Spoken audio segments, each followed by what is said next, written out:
Saudara-saudara, selamat berjumpa kembali dengan saya dalam acara Santapan Harian.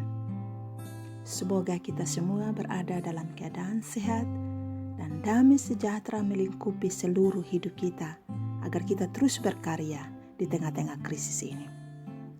Firman Tuhan hari ini terambil dari Roma pasal 8 ayatnya yang ke-28 dengan tema krisis adalah peluang. Saudara-saudara, saat ini kita berhadapan dengan pandemi virus COVID-19. Ada begitu banyak korban dari virus ini. Bahkan virus ini telah memberi dampak bagi seluruh aspek kehidupan manusia. Baik itu aspek ekonomi, sosial, politik, pendidikan, agama, pariwisata, dan lain sebagainya. Pertanyaannya bagi kita, bagaimana sikap kita dalam menghadapi situasi ini? Tentu yang harus kita lakukan, kita tidak lagi bertanya, kenapa ini harus terjadi? Jika ini pertanyaan yang menguasai kehidupan kita, maka kita akan memiliki kecenderungan untuk terus menyalahkan orang lain, memarahi, dan tidak menerima keadaan yang pada akhirnya menyebabkan kita stres, panik, dan akan menimbulkan krisis lainnya dalam kehidupan kita. Karena itu yang perlu kita lakukan dalam kondisi saat ini adalah apa yang harus kita lakukan berhadapan dengan situasi ini. Ini pertanyaan yang harus menguasai hidup kita. Jika ini pertanyaannya, maka akan membuat kita waspada dengan mentaati himbauan pemerintah dan protokol kesehatan. Selain itu juga, kita tidak hanya melihat masalah, tetapi juga kita mampu melihatnya sebagai peluang. Karena seorang pemimpin akan melihat peluang ketika yang lain hanya melihat masalah.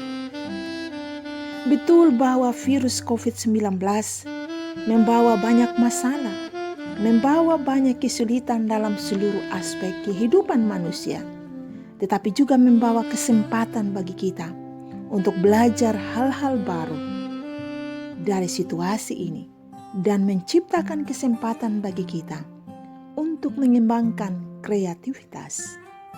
Saudara-saudara, seorang Eric Yuan, 49 tahun, lahir di Provinsi Shandong, China, pendiri aplikasi Zoom, justru meraup keuntungan yang sangat besar di tengah-tengah pandemi virus corona ini, ketika banyak orang justru bangkrut dan tidak bisa berbuat apa-apa.